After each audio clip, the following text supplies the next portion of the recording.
السلام علیکم ناظرین، یہ بنو امیہ کا دور تھا جب عالم اسلام کے سرحدیں ہندوستان تک وسیع ہوئیں۔ عبد المالک بن مروان کے عہد میں اس کی سلطنت کی سرحدیں صوبہ سندھ تک پہنچ گئیں اور اس نے حجاج بن یوسف ثقفی کو مشرقی ممالک کا حاکم اعلیٰ مقرر کیا۔ حجاج بن یوسف نے سید بن اسلم کو مکران کا گورنر بنایا۔ عبد المالک بن مروان کے بعد ولید بن عبد المالک حکمران بنا، جس نے محمد بن عبد الہارون کو مکران کے علاقے میں اپنا گورنر مقرر کیا۔ اسی زمانے میں سمندری راستوں سے عالم اسلام کی سرحدیں سر اندیب لنکا تک وسیع ہوئیں۔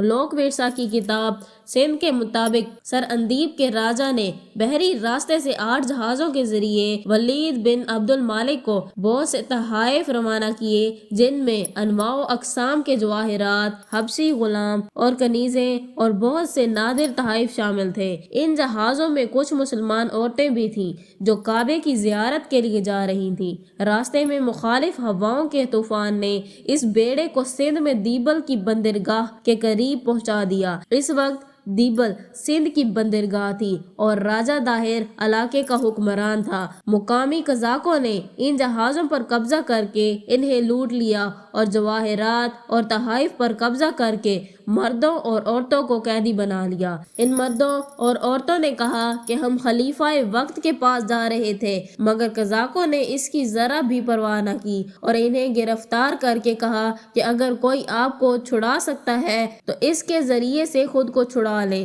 اس پر ایک عورت نے چیخ کر کہا، یا حجاج آغثنی، اے حجاج میری مدد کو پہنچ۔ ان جہازوں کے کچھ مسافر کسی نہ کسی طرح بچ نکلے اور انہوں نے عراق پہنچ کر جہازوں کے لٹنے اور مسافروں کے قید ہونے کی اطلاع حجاج کو پہنچائی اور یہ کہا کہ اس وقت جب قزاق مسافروں کو گرفتار کر رہے تھے تو ایک عورت نے بے اختیار آپ کو پکارا۔ حجاج نے جواباً کہا، لبیک، میں حاضر ہوں۔ حجاج نے ایک خط لکھا اور اسے محمد بن ہارون کے ذریعے داہر تک بھجوایا۔ خط میں لکھا تھا کہ وہ ان تحائف کو جو سر اندیب کے راجہ نے بھیجے تھے اور ان کنیزوں اور یتیموں کو اس کی خدمت میں بھیج دیں۔ حجاج نے اس خط پر خود اپنے دستخط ثبت کیے۔ سندھ کی مشہور تاریخ چچ نامہ کتاب فتح نامہ سندھ کے مطابق راجہ داہر نے جواب میں لکھا کہ یہ کام بحری قزاقوں کا ہے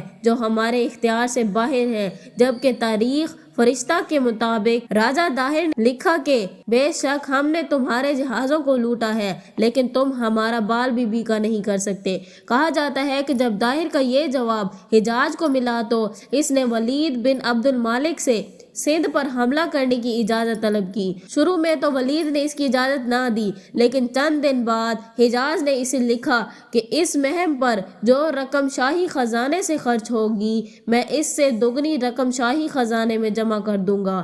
ولید نے اس وعدے پر حجاج کو سندھ پر حملہ کرنے کی اجازت دی۔ ولید کی اجازت ملتے ہی حجاج نے پہلے عبداللہ بن نبہان کی قیادت میں ایک فوج دیبل روانہ کی جو معرکے میں شہید ہو گئے۔ سندھ کے مشہور عالم ڈاکٹر امن بن داؤد پوتا کا خیال ہے کہ کلفٹن کے ساحل پر جو مقبرہ عبداللہ شاہ غازی کے نام سے مشہور ہے وہ انہی عبیداللہ بن نبہان کا مقبرہ ہے۔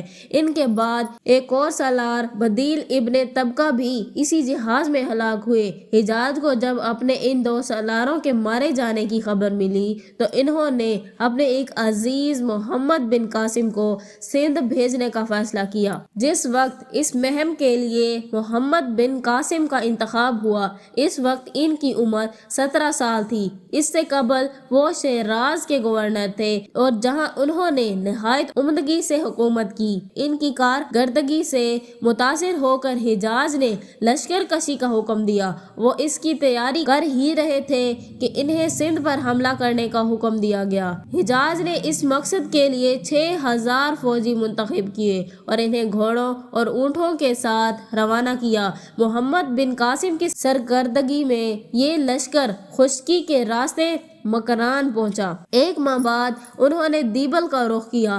راستے میں انہوں نے پنجگور کا علاقہ فتح کیا اور پھر سفر کرتے کرتے دیبل پہنچ گئے۔ اتفاق سے اسی دن بحری راستے بھی حجاز کے فوجی سامان، رسد اور عسکری فوجی سازو سامان کے ساتھ دیبل پہنچ گئے۔ اس سازو سامان میں منجنیقیں بھی تھیں۔ سب سے بڑی منجنیق کا نام عروسک تھا جسے 500 آدمی کھینچتے تھے۔ محمد بن قاسم کے دیبل پہنچتے ہی راجہ داہر کی فوج شہر کے دروازے بند کر کے بیٹھ گئی۔ محمد بن قاسم نے فیصل کے چاروں طرف خندقیں کھود کر منجنیقیں نصب کی اور شہر کو محاصرے میں لے لیا۔ یہ محاصرہ 7 دن جاری رہا۔